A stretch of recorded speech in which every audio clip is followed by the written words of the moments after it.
Good evening. Welcome to Q&A. I'm Tony Jones, and answering your questions tonight, the Director of Griffith University's Islamic Research Unit, Imam Mohamad Abdalla. Singer-Songwriter Deborah Conway, whose latest recording draws on stories of the Old Testament and her Jewish heritage.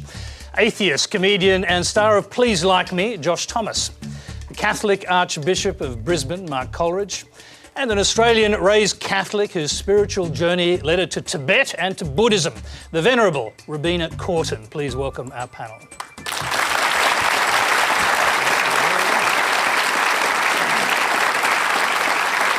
Thank you. Q&A is live from 9:35 Eastern Daylight Saving Time, and you can join the Twitter conversation using the hashtag that just jumped up on your screen.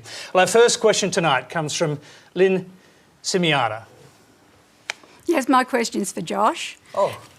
Josh, we all acknowledge that for every building there's an architect, and for every painting there's an artist, and for every book there's an author. How do you reconcile this with your belief as an atheist that our beautiful planet, with its marvels and its diversity, has no creator? Well, there's a fairly classic atheist response to this, which is if you create something, if you think something can't just appear, then it must have a creator. That creator has to be more complicated than the thing that was built. So it's not a very satisfying conclusion for me to say that, oh, the world's beautiful, so there must be a God, because it can't just appear, because then the next question is, well, why are you comfortable with a God just appearing out of nowhere? Why don't you think he needs a creator? If you think he's more impressive than the world, which he presumably would be. Let's hear from a Buddhist perspective on this. Robina Courtin, is there a creation story in Buddhism? Basically, Buddha says we create ourselves, that all our minds are beginningless and endless, and every action we do leaves an imprint in the mind that produces our experiences. So he says an external creator is an unnecessary embellishment. He doesn't say one doesn't exist, though, does he? He just refuses to talk about it. No, he would say that's a misconception. Really? About a superior... Yeah, well, if you like to say that, be controversial. But the Buddha would suggest that we need to discuss these things, and there's nothing secret and hidden, and we need to comprehend it and understand it. And so the position, I would say that I'm taking Buddha's view of the universe as my working hypothesis, and I'm happy to find Buddha wrong. It's okay. Mark Coleridge. Well, I'm not happy to find Buddha wrong, but I'm happy to find the Bible right in my own view. The Bible certainly posits a creator. And an uncreated creator. So your point, Josh, about who created God, in a sense, isn't a question that the Bible asks at all. And it's not a question that's on my radar screen either, I have to say. But the God who creates in the Bible is a God who brings something out of nothing. It's the only thing he's good at, is bringing something out of nothing, doing what seems to be the impossible. So it's... And what the Bible would also say is that I can't create myself. In other words, I'm led to that point of impotence where I say, I just can't do it. But at that point, you've got a God who says, well, I'll do it for you. OK, but were humans created, in your version of this, were humans created by evolution? Did they spring from apes? I haven't got the slightest problem with evolution. In fact, I think it's a great idea. Thank God for Darwin. In other words, the biblical account doesn't presume that the Bible is talking science. The Bible doesn't talk science. Its science, to call it that, has been shot to pieces long ago. What the Bible talks about is not what happened, but what it means and what its purpose is. It's a different kind of truth. So to reconcile the biblical account and evolution, I haven't got the slightest problem with that. Even with the Big Bang Theory. Right, let's get an Islamic position on this. First of all, creation. What's the Islamic version of how it began? It began with a creator, and once we limit our understanding of a creator and give him human limitations, it becomes almost difficult to comprehend that such a limited God could create a magnificent cosmos and universe as we know it today. And that is why the Islamic concept of God, monotheism, if you like, is very emphatic. In fact, almost 1/3 of the Quran, or the holy text of Islam, is about the oneness of God, who God is and who God isn't. And it says that he is the absolute creator of the universe. God is known through attributes in Islam, and two of the attributes that are relevant to the discussion, one is Al-Khaliq, which is the creator. But that in itself may not answer the question that Did he create the universe or didn't he? So the creator, we can be creators ourselves. We can make things and call ourselves creators. But to do that, we need to have raw material. We need to have something to create something. But another attribute that the Quran... I'll just interrupt you there. And the same question really that I asked to Mark Coleridge. Does your God create humans fully formed, or does Islam accept evolution, that man evolved from apes? The Islamic worldview is that God created Adam and Eve, and he created humans as we know them. The Islamic understanding is that no evolution? Or evolution within species, not from species. So Islam accepts the idea that evolution from within species, we adapt, we reform, we evolve in various ways, but not from a totally different species to a wonderfully amazing, perfect human being. Yeah, the other thing, if I could just chip in here and say that for the Bible, not only does God create, but God calls the human being to be a co-creator. So it's not as if the standard account of why God created the human being was to be a slave, to do all the dirty jobs. But in fact, what the Bible does is put a bomb under that conventional understanding, as the Bible so often does, and says, no, God created us to be co-creators with him. So is it okay for man to create life if we reach that sort of medical... It depends how we do technology to do that. We can do all kinds of things, but there is a point beyond which we cannot go. But yeah, God wants the human being to cooperate in the ongoing work of creation in all kinds of ways. And human creativity is a fantastic thing. You draw the line under cloning, I dare say. I would. Okay. Deborah Conway. Yeah, it's a good question, Lynn, because, there's so much beautiful poetry in the world and in the Bible as well. The Jews would say that God is unknowable, that there is nothing that any human being could actually know about a creator that can create everything. I would say the same thing. God is unknowable, but I can't subscribe to that myself. I think that science is also incredibly beautiful. There's so much poetry in the way that we perceive the world to have started from a big bang, from tiny little organisms that they have sprung into fish and birds and mammals and eventually human beings. I mean, I personally, I think there's so much extraordinariness in the world around us within the field of science that you don't necessarily need to explain it in the creator sense, in the one God putting everything together. Yeah. Having said that, Deborah, it's a very comforting idea. I'm going to interrupt you because I've got a tweet that's just come in for you, for Deborah, from Lauren Ingram. How can you be a Jewish atheist? Oh, that's really easy. That's a really easy question. Well, I'm Jewish because my mother was Jewish. My mother was Jewish because her mother was Jewish, and so on and so forth. You can convert to Judaism. It's not a proselytising religion, and it's really hard work if you do want to convert to Judaism. It involves many, many years of study and probably a small circumcision along the way if you happen to be of the opposite sex. But you can embody all of those things about being Jewish and be raised in a secular Jewish household that observes, as I did in my household, Friday night dinner, Shabbos, we had Seders at Passover, Pesach. I fast on Yom Kippur and, observe Rosh Hashanah and all of those other things. But I don't know, I just can't quite go the extra mile and say, and all of this is about God. But, I love so much about what it is to be Jewish. I love all the songs. I love the humour. I love the food. It's... I'm going to move us on into the realms of higher theology now. We've got a question from Hugh Cameron. I have two questions for the panel. Generally, what actually happens in heaven day by day? And should there be such a place, can you be expelled from heaven? Mark Coleridge. Thank you, Tony. Well, first of all, there's no time in heaven. We're caught up in eternity now. Isn't that tough?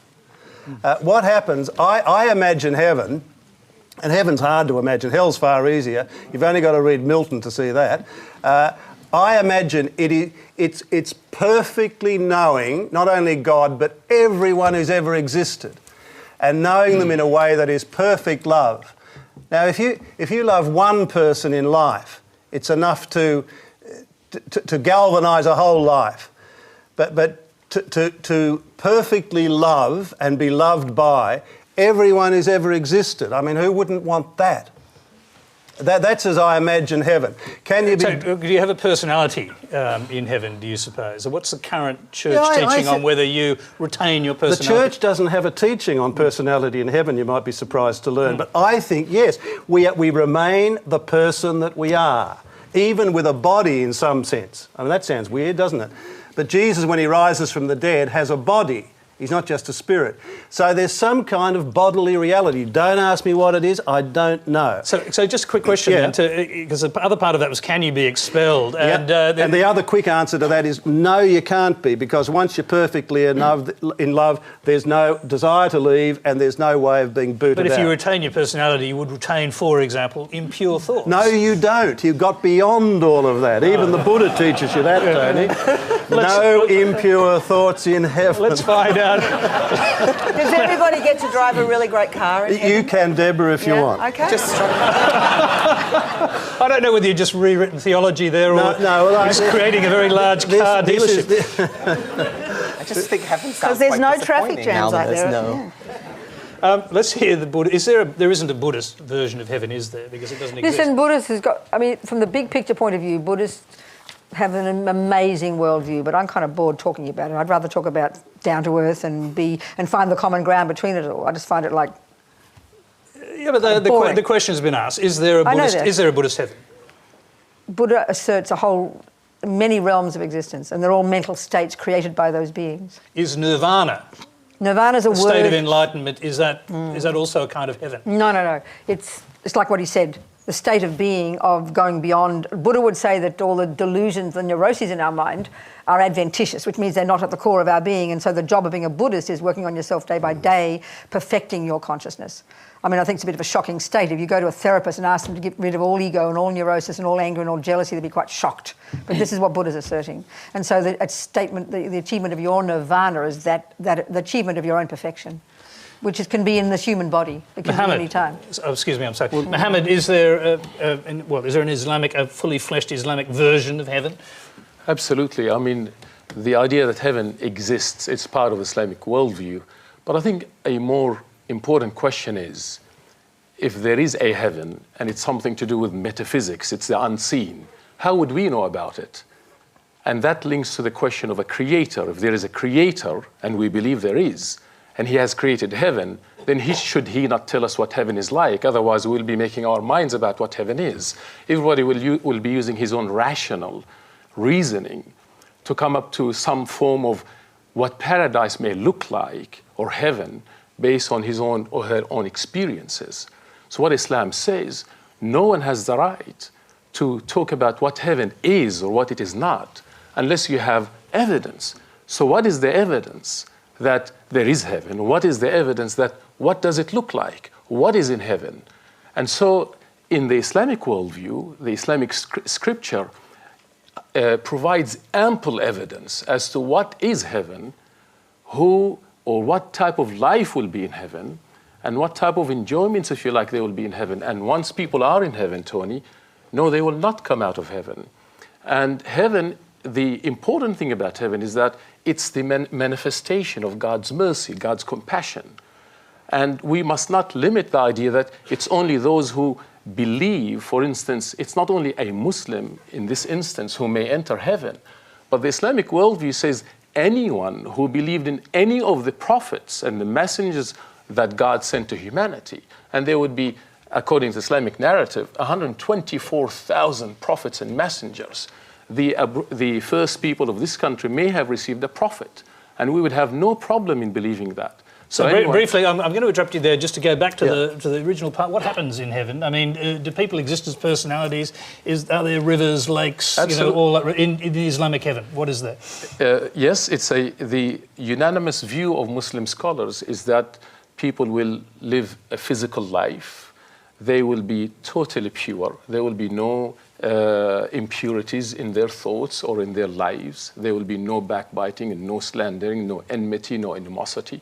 And there will be the rivers and houses, and there will be fruits and so on. Will there be Christians and Jews there? Those who followed what the Islamic narrative says, any Christian who followed the teachings of Jesus, peace be upon him, and any Jew who followed the teachings of Moses, peace be upon him, as sent to Moses and Jesus, they will be in heaven. And they'll all get on. Absolutely. I mean, that's But Josh, beauty you and I, yes. we're gone. That's We're not going in. That's the beauty. You must have grown up with a view of heaven, Deborah.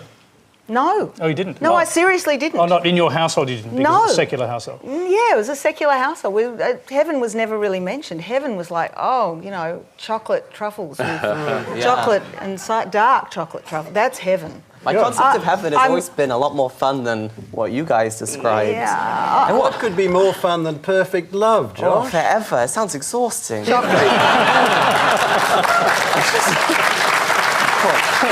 Okay, look, I think we're probably not going to get to the bottom of heaven tonight, but we have another question. It's from Arthur Escamilla. My question is for Archbishop Coleridge.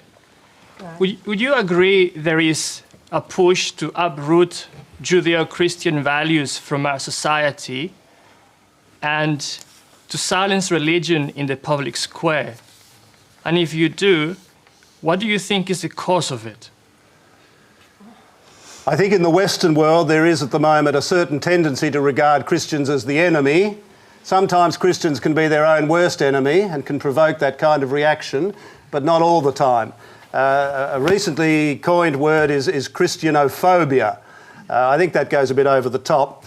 But I think that Christianity is a threat to secularist ideology, and secularist ideology has gained momentum, so that but any ideology in the end will find not just Christianity, but I have to say biblical religion, seriously inimical. In other words, the enemy. So I think that there has certainly evidence around the world, not just in the Western world, but around the world, is that Christians are being persecuted at a greater rate now than they have been for a very, very long time. It's one of the facts that we don't focus on too well in a place like Australia. So I think there is cause for concern. I don't think there's cause for panic, but it's one of the things the new Pope has talked about, the level of persecution. In the Western world, it's not so much overt, but there is a tendency to exclude not just Christianity, but religion from the public square. And that's what I mean when I talk about secularist ideology. Now, certainly the form of Christianity that I know best, the Catholic form, will not be pushed into some churchy little corner. That we're not a political party, but we are certainly intent upon engaging the public realm, so that there will be a real resistance to that kind of pressure. But the pressure, I think, comes from a secularist ideology which in its own funny way can be totalitarian.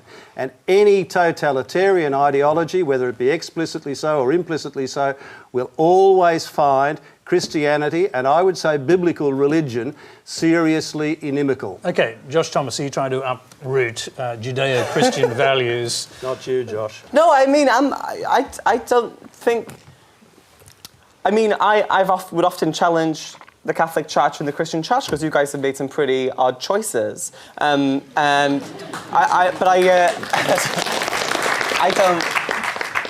love that we live in a country where we have freedom of religion. I love that you can believe whatever you want to believe and you have the right to go to church, and I would fight for that. But as soon as you start lobbying the government to have your religion impede on my life, then, yeah, people are going to get angry because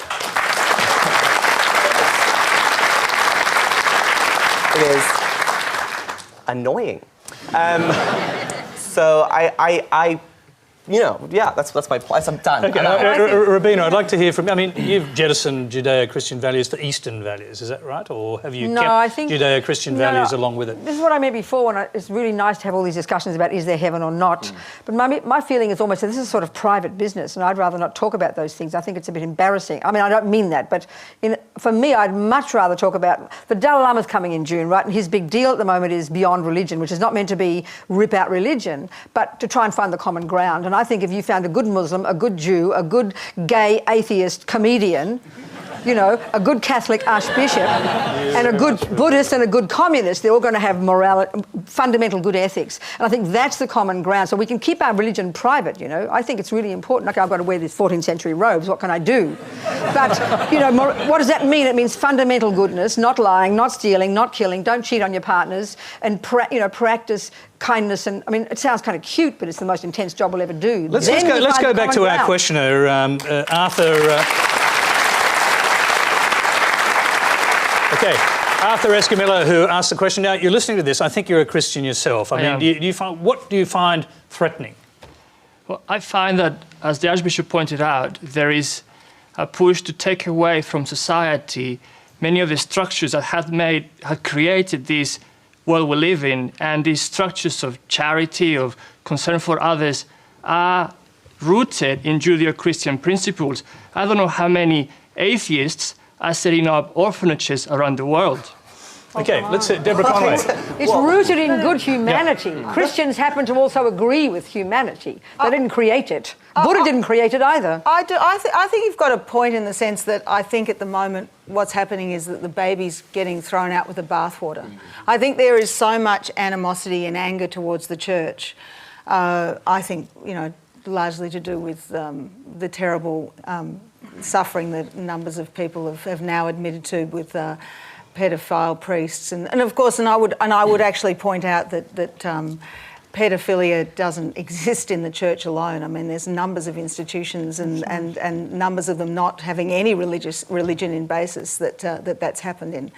But I think there is an enormous amount of anger that has been directed at the church because of the way that they've dealt with those things, and in a sense, what's happening is that we've just decided that, it's all bad and let's get rid of the whole lot. And I think that's a terrible mistake, really, because it does actually offer a lot of, speaking as an atheist, it does actually offer a lot of comfort for a lot of people. And yeah, there's been a huge amount of good things that have been set up in the name of whatever religious institution. That's not to say that atheists don't do it. Médecins Sans Frontières is a wonderful organisation that I don't believe has any.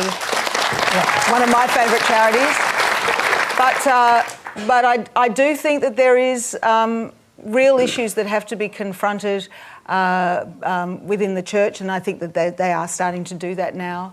And I think there is a danger that everybody has turned far too aggressively against a wider issue than what actually exists. Mm-hmm. Mohamad, look, I don't know whether Judeo-Christian values are totally compatible with Islam, or there are crossovers, obviously. Do you feel a kind of pushback from the community against religion? First, there are, of course, many commonalities between Islam and Judeo-Christian moral, ethical, spiritual values and teachings, and very much a lot of commonalities, in fact, with Buddhism, when you talk about mysticism and spirituality, which many people are unaware of. It is the unfortunate nature, perhaps, of secular modern societies that religion does not necessarily play a role in their lives. And that doesn't mean that religions do not have core values, as Deborah has mentioned. There are core values in all faith traditions and all religions, and in every time, in every place, in every society, these core values are necessary for the enhancement of our humanity. You don't have to be a Muslim, and you don't have to be a Jew or a Buddhist or a Christian to have these innate good nature and to have these wonderful human values that can enhance our societies. So the concentration should not be on whether a particular faith, tradition or religion, but rather to examine the commonalities, the human essence that is in all of us to enhance our society, a secular modern society wherein one religion cannot dominate and will not dominate and must not dominate. Okay. There you go. Thank you. You're watching Q&A, trying to get to as many questions as we possibly can. So watching Q&A no matter what you believe. Next question comes from Simon Lenton. My question is for Mark Coleridge. I can never see you. Stand up when you say the question. Sure. It's really nice to see who you are. I didn't sign up for Hello, this. Simon. Hi. This question is for Mark Coleridge. It's a three-part question, so bear with me. How does the church... I hope I can remember all three. I'll remind you if you don't worry. How does the church in good conscience uphold the discipline of clerical celibacy when there is and has been widespread sexual abuse by the clergy and subsequent cover-ups by the church? Does the church perceive that the benefits of celibacy continue to outweigh the detriment to society and the church caused by the abuses? And finally, how does the church justify such a discipline when the Bible says that God himself states, immediately after creating man, i.e. Adam, he declared that it is not good for man to be alone? Yeah, well, celibacy doesn't mean you're alone. It's not the same just as abstinence. I'm a celibate, and I regard my celibacy as genuinely a way of loving, as is married love or friendship. So it's not saying no to sexuality. It's a different way of living sexuality. Now, that sounds strange, but that's the reality. Now, it is saying no to sexuality, though. Well, it's personal it's sexuality. saying no to sexual activity. Yeah. But I still live my sexuality. I don't just put it on the shelf. How do you live it? I mean, it's quite... I live it as a way of self-giving. Right. In all kinds of... I don't know what's happening. I'm not sure if you're talking about what goes on behind closed doors. No, I'm not. I'm talking about what goes on in the goldfish bowl that I inhabit as a Catholic bishop. All right. A pouring out of one's life, a self-giving, a kind of a living from day to day. But seriously, I've never heard an archbishop describe that as a sexual feeling. It involves... See, sexuality is more than sexual activity. Every cell of my body is male, and I have to live that from day to day. So I come back to the point that as I experience it and have now for many years, celibate living is not an abandonment of sexuality or a rejection. It's simply a way of living my life differently. And Okay, I'm going to bring you to the core of the question. Really, is a lot of people have made the case that celibacy creates a kind of sexual deviancy in some individuals within the church. Sure, and that's led to the scandals and the sexual abuse of children and so on. Yeah, I'm not convinced, and I think many are not convinced, that the celibacy is a major factor in the whole business of sexual abuse. Far and away, the major proportion of those who abuse kids are in fact married people. That's right. Not celibate people. That's right. Now, that having been said, I don't think celibacy... It could contribute to creating a certain culture that makes sexual deviance more possible. But I don't think you can trace a direct link from celibacy to sexual abuse. Now, why retain it? And look, it could be revised at some future date. I don't know. I didn't bring my crystal ball with me. But it goes back to Jesus. I mean, Jesus wasn't married. That was a very mysterious and unusual thing in a Jew of that time. But you can't say that he was celibate. Well, I would, in fact, yes. The majority of his followers were married. That's true. That's true. Given the little we know about them, yeah, they were. But I think the judgment has been made in the church, rightly or wrongly. I happen to think rightly, that celibacy, in fact, although it's lived poorly by some and perhaps by many, is also lived very well by others and by many, and becomes an extraordinary source of spiritual fruitfulness and pastoral fruitfulness. In other words, it unleashes energies in a human being. And this is perceived not only within Christianity, but dare I say in Robina's presence, also within Buddhism and other religious traditions. So that to this point historically, the Catholic Church has made the judgment that the pros outweigh the cons. My question, so I think there's an important question here, right? So you're saying it's not celibacy, because this has been going on a lot, right? What? Pedophilia in the Catholic Church in every country for a very long time. And we're not talking about, I think it's important when we talk about sexual abuse in the Catholic Church. I didn't realise until recently, we're talking about rape. We're talking about raping kids. A lot of people don't know that. A lot of people watching this think we're talking about, I can assure you I know it. Yeah, a lot of people don't, though. And we're talking about rape, and it's happening in Australia, it's happening in a lot of countries, it's happening for a long time, and it's happening a lot more in the Catholic Church. And the response... See, that last statement I would dispute. It's happening at about the same rate, I would say, but it's worse because Catholic priests have unusual access to the young, and an exceptional degree of trust is placed in the Catholic priest. And you also have a tradition of covering it up. I mean, well, we do. Who's we? The Catholic Church has a tradition of covering up. And but Josh, if I could just say, is it only the Catholic Church that has been covering up? I don't deny what you're saying. Well, I don't know. I'm talking to you. You're the Catholic Church. If they were here, I'd be hassling them. Okay. Well, keep hassling them. So their response has been with these two programs that they have to sort of apologise and give money often. But I just think the Catholic Church needs to sit down and they need to question why so many people in their institution think this is an appropriate way to spend their time. So if it's not celibacy, my question is, what do you think needs to change? Because it's a question that I haven't heard a lot of Catholics ask. Well, I can assure you that I and many others have been grappling with this for at least 25 years. Yeah. Asking how... Well, first of all, when it appeared on my radar screen in about 1985, I would have said, I couldn't believe it. I just thought it was absolutely impossible. And then one thing after another followed, and I began to see the scale of it, and not just in my own church either. And then another stage in my own journey of discovery was to see that there were cultural factors conspiring in all of this. It wasn't just individuals. There was something cultural. It took me years to see this, I have to say. Why did it take so long for the church to stop shifting around paedophile priests to different areas, to take them away from where they're abusing and put them somewhere else where they were unseen by the people that abuse them, and then they go on to abuse another group? No, that is a crucial question. The answer in brief is that the perception was, and it was sometimes based upon clinical advice, that it was a kind of a moral problem. And with the right kind of admonition and spiritual discipline and a fresh start, that the whole thing... In other words, the understanding of the pathology was pathetic. And the understanding of how to address the pathology was equally pathetic. Isn't it about, like, isn't it sort of equitable to arsonists who join the fire brigade? I mean, we're not talking about... I would have thought we're not talking about Catholicism corrupting the minds of priests who then become pedophiles.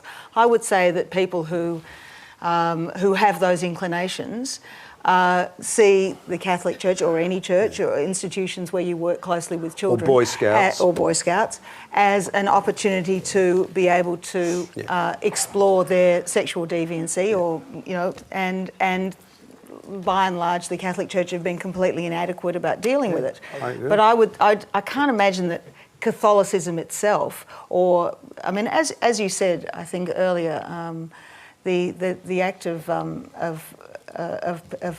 children being abused it exists with married couples as well. I mean, it's not about taking... So do you think that's right, though, that general principle that people join the priesthood to abuse? I think no, it because wasn't that would give them the opportunities. No. I don't think it worked at that conscious level. I think that there were people in whom there were, as it were, latent paedophile impulses who were drawn to the priesthood, and those impulses only emerged from latency later on. Because some of those who have been appalling abusers in the clergy, there was no hint of it in their seminary training or their early years of the priesthood. So I think it was working at some deep unconscious level and was hidden in that sense too. So very briefly, because you said it was seen as a moral issue when in fact it was a criminal issue. Criminal issue. Was it actually criminal to treat it as a moral issue? Well, that's one possible line of argument. I don't know the answer to it. Okay, right. So we've got quite a lot of different questions to get through tonight. Next one, I'm going to move on. The next one comes from India O'Neill. Where are you? Where is she? India, Just at the back here. Go ahead. Time magazine world editor Bobby Ghosh famously stated that Osama bin Laden's greatest legacy was redefining the word jihad from an internal struggle against vice to an external struggle against forces that would threaten the faith, which might involve taking up arms. How can Muslims reclaim the original definition of jihad, and how can the perception of Islam amongst Muslims and non-Muslims alike be returned to the focus on ethics, love and peace? Mohamad. Thank you so much for that very important question. Yes, it is true, unfortunately, that jihad, or the word jihad, has been misunderstood, misinterpreted, and indeed hijacked for various ulterior motives, political reasons. The etymology of the word jihad is juhud, which means to strive and to struggle. And as you have rightly mentioned, one of the greatest forms of jihad or struggle is the inward struggle to reform one's own self, to refine one's own self, so that a person is morally and ethically enhanced, if you like.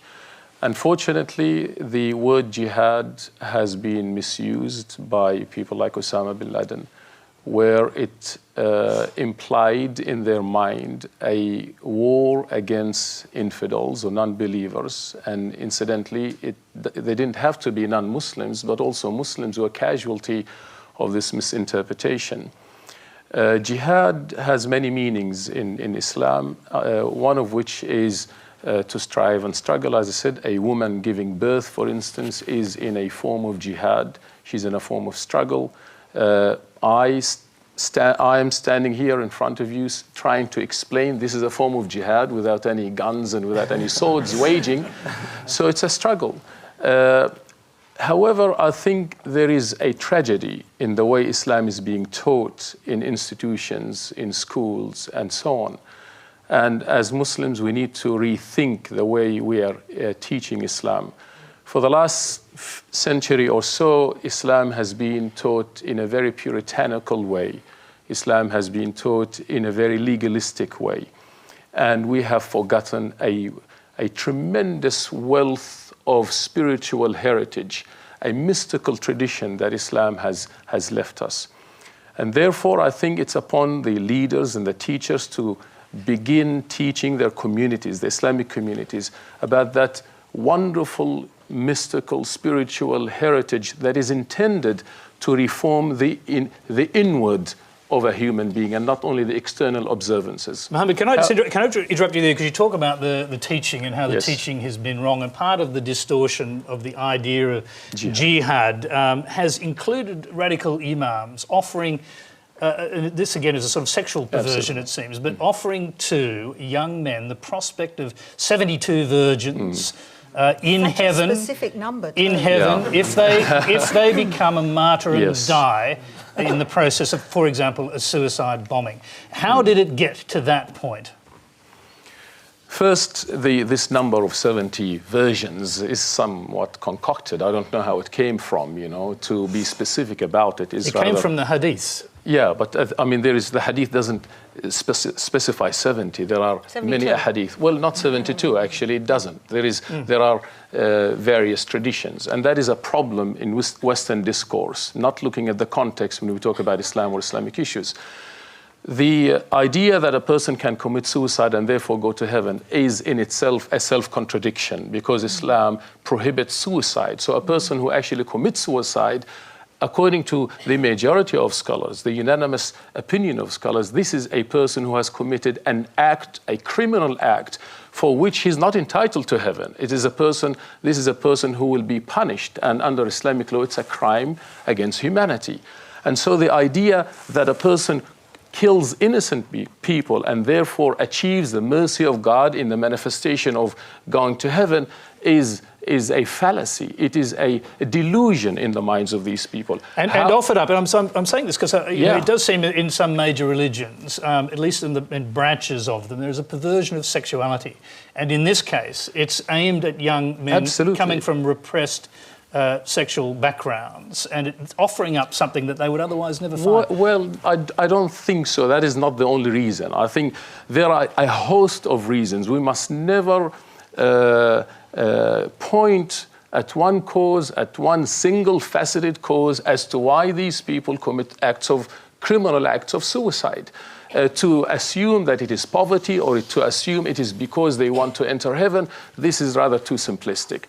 Abundant research tells us there are socio-economic, political reasons as to why people become vulnerable, and they are engulfed in this ridiculous understanding of the faith, socioeconomic reasons. There is a host of research out there, marginalization, racism against these people that pushes them out of mainstream society, that makes them more vulnerable. The idea that they don't feel belonging, say, to a place like Australia, a person who's grown up all of his life here and loses his sense of belonging and becomes more vulnerable to these the teachers that you say are perverting the faith, they're not vulnerable. They're just manipulating these 100%, 100%. They're manipulators. They take the text out of context, because you have to look at the text and the context. And to use even the term Islamic terrorism or Islamic extremism in itself is a self-contradiction. There are Muslim extremists, definitely. There are Muslim terrorists, definitely. But Islam as a faith itself is 100% against any form of extremism, even sexual extremism. That is why in Islam, sexuality is recognized. It's an innate nature of human beings that must be expressed in a lawful way, but it should be controlled. Otherwise, any other form of manifestation can lead to extremism. Okay, I'm going to bring in Deborah Conway here. I'd like to get your perspective on what we're hearing. This is a type of Islam which most people would be very comfortable with. I'm very comfortable with it already. But it's not, it certainly doesn't fit with what I've been accustomed to, and since those bombers went into the World Trade Center on 9/11.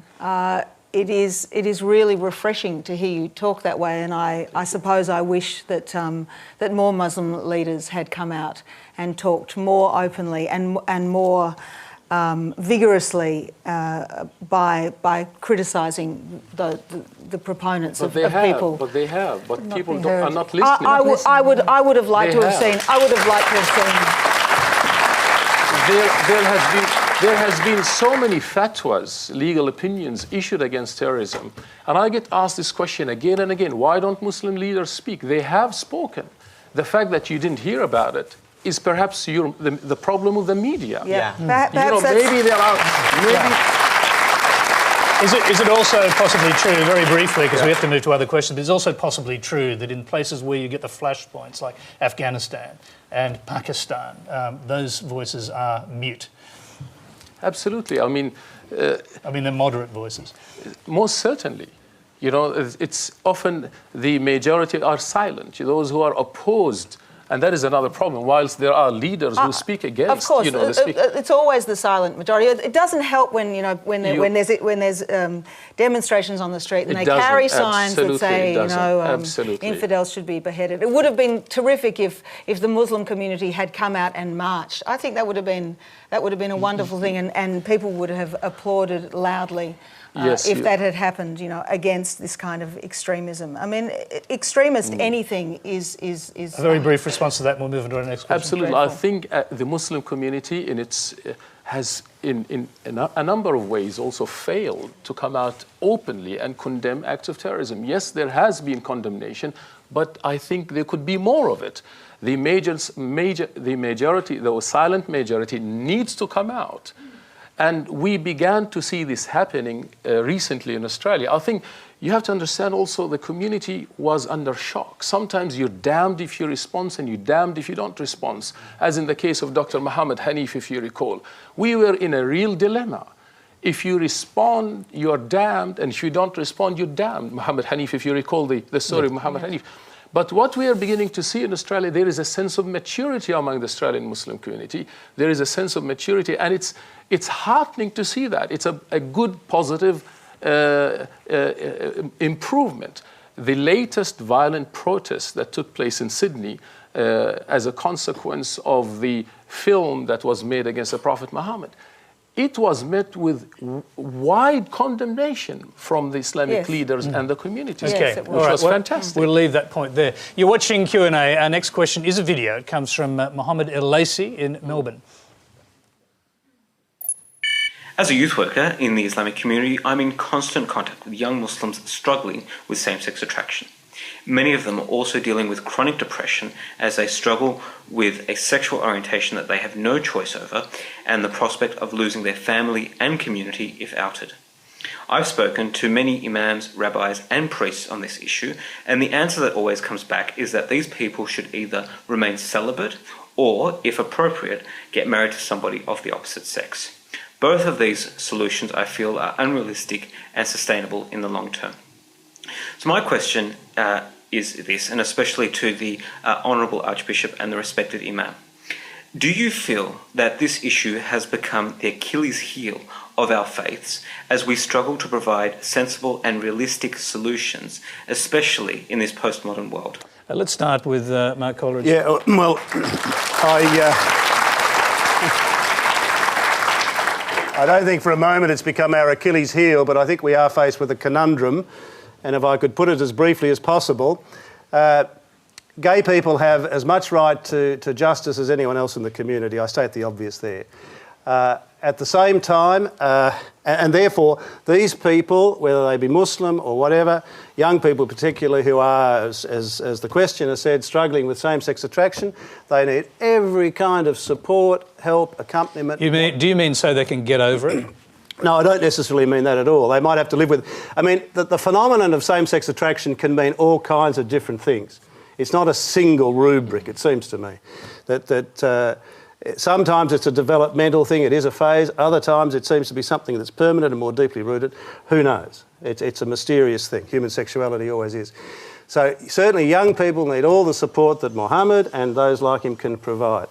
But what the church has to do is to remain faithful to our understanding of homosexuality, and yet at the same time to work in every way we can to ensure justice for homosexual people.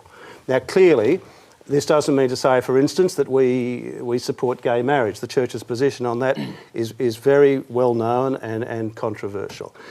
But in every other way, to work to defend the dignity of homosexual people, just as we work to defend the dignity of other people. How to do that and to maintain fidelity to our understanding of homosexuality, which is grounded upon an particular vision of what the human person is and what human sexuality is within that context. How to hold those two things together is the conundrum that we are dealing with. I don't think it's an Achilles heel, but I think it is a real conundrum with which the church has to continue to grapple at this time. Josh is dying to get in here, but I want to hear from Robina first. So the question is?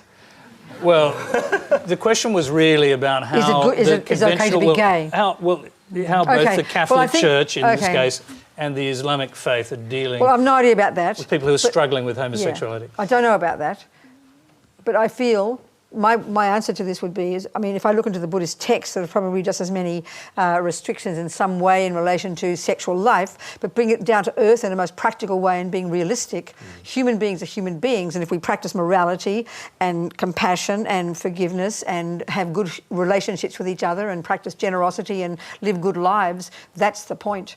And the other point for Buddhism, because there's no concept, of course, I was taught as a Catholic that God made us all and you need to have sex within the sacrament of marriage. Well, there's no concept like that. Sure. For example, among Tibetan people who are fairly moral, good people, they have partners and they sometimes have two husbands and two wives because it's convenient, But there's no concept of living with someone forever. It's not called a sacrament. As long as you're a moral, good person and you have honesty with each other and don't cheat and be mean, then, have a good relationship. Nothing wrong with this. Be a good person. That's the point. Okay, Josh.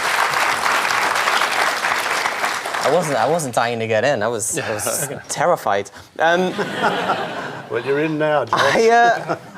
I don't know. If you're gay and Christian, to me it just seems like you're playing a constant game of stop hitting yourself, stop hitting yourself, stop hitting yourself. And no, but there are plenty of gay Christians who aren't doing that. But that's not for me. From my point of view, I just think the churches really overhype what the texts say about homosexuals. There's not that many texts. There's about 5, I think. Yeah. They're all quite weird. Hang on. Read them. Depends how you read them. Sodom and Gomorrah. It's pretty odd. I'll talk to you later.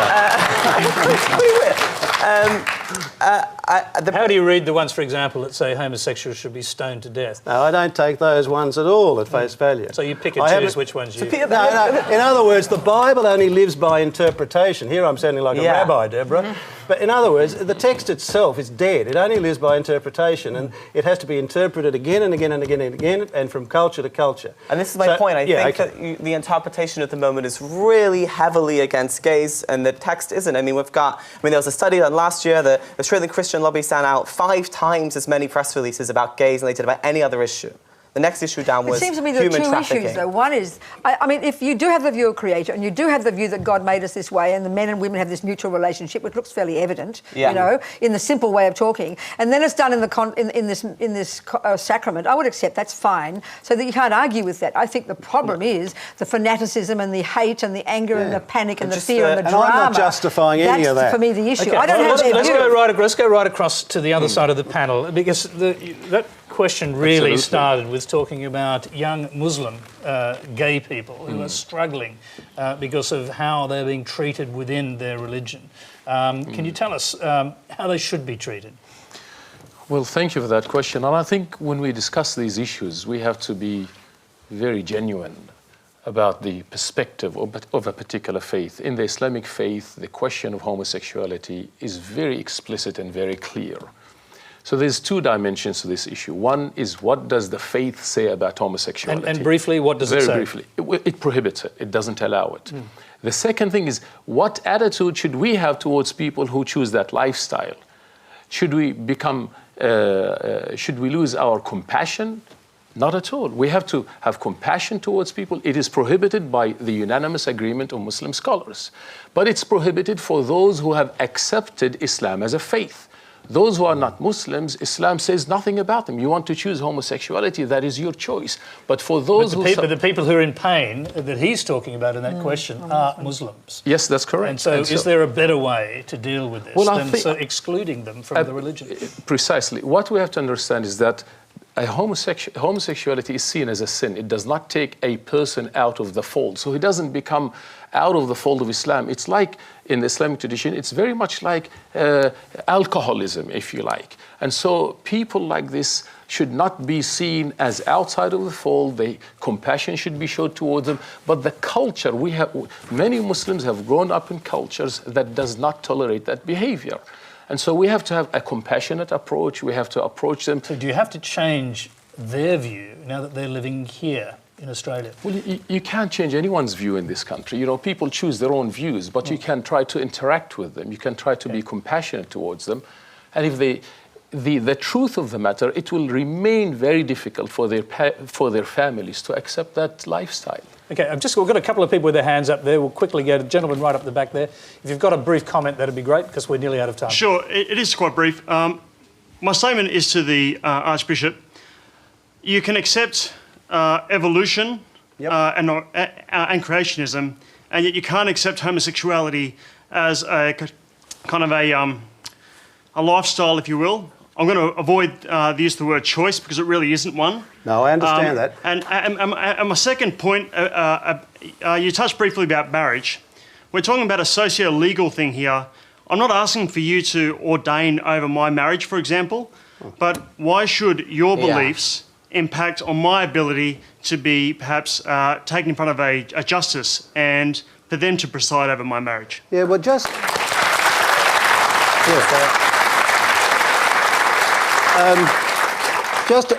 First point I'd say is I distinguish completely between sexual orientation and lifestyle. They're not necessarily the same thing. Lifestyle is chosen, sexual orientation is not. That's an important distinction.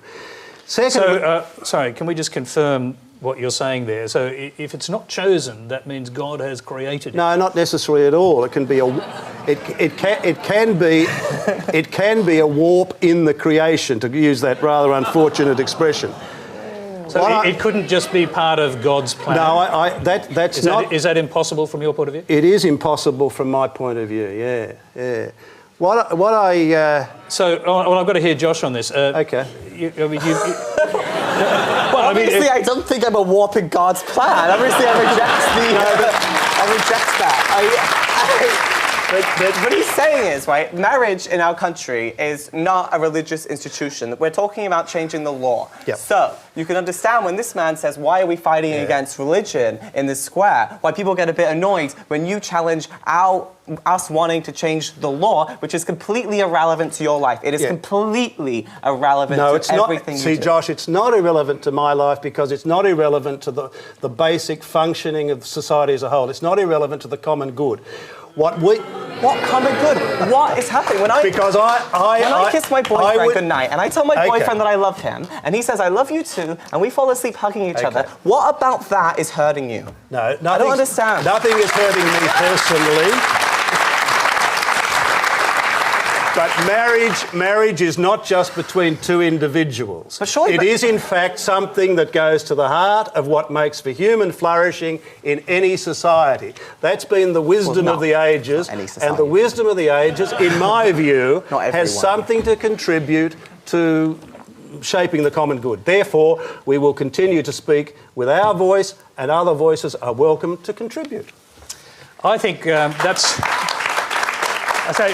it's been a great discussion. I see that a number of people have their hands up, but I'm afraid we're out of time. In fact, we've just gone over time. So please thank our panel, Mohamad Abdalla, Deborah Conway, Josh Thomas, Mark Coleridge and Robina Courtin. And Deborah, that's your cue.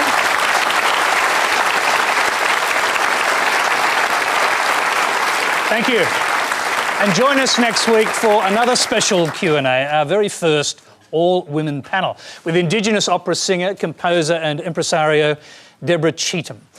Research scientist Brooke McNanty, who funded her university studies by working in London as a call girl and published her memoirs as Belle de Jour. Author and historian Germaine Greer, whose book The Female Eunuch helped launch modern feminism. Mia Friedman, the founder of the influential women's website Mamma Mia, and outspoken critic of old-style feminism, the Australian's columnist Janet Albrechtsen. Well, we'll leave you tonight with Deborah Conway and Willie Ziggers singing on the search for meaning with the Book of Life. Until next week's Q&A, good night.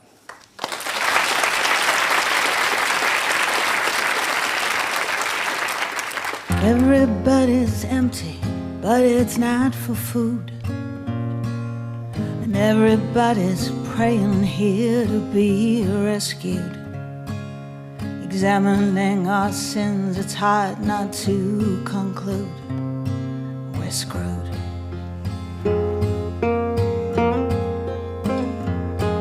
The world's in flames, these maddened days of black and white. No shades of grey to keep at bay the darkest night.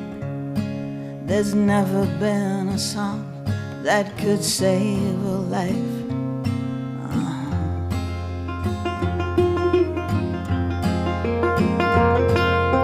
Blow the horn, give a voice to all the mournful souls who search to be reborn tonight. Forgiveness like the sharpest knife, oh God, inscribe me in the book of life. I've been hungry since before the dawn.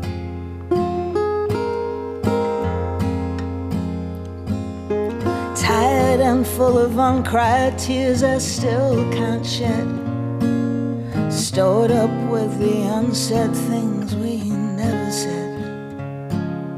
You wanted forgiveness, I wasn't ready yet. Now you're dead.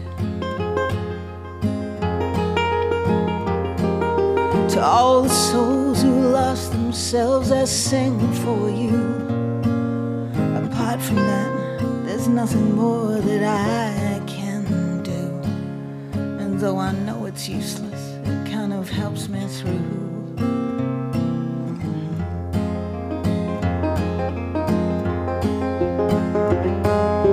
Blow the horn, give a voice to all the mournful souls who search to be reborn tonight. Forgiveness like the sharpest knife, oh God, inscribe me in the book of life. I've been hungry since before the dawn.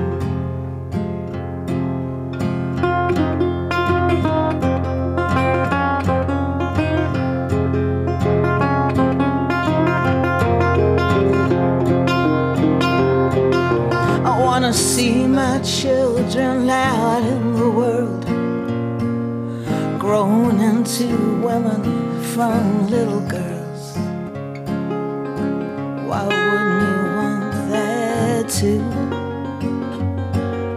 The older you get, the more friends you lose. Next year I won't disappear in fire or flood. Next year I'll still be here to do some good. I won't be taken by pills or thrills or wine. I should be doing fine. Blow the horn, give a voice to all the mournful souls who search to be reborn tonight. Forgiveness like the sharpest knife, oh God, inscribe me in the book of life. I've been hungry since before the dawn. I've been hungry since before the dawn.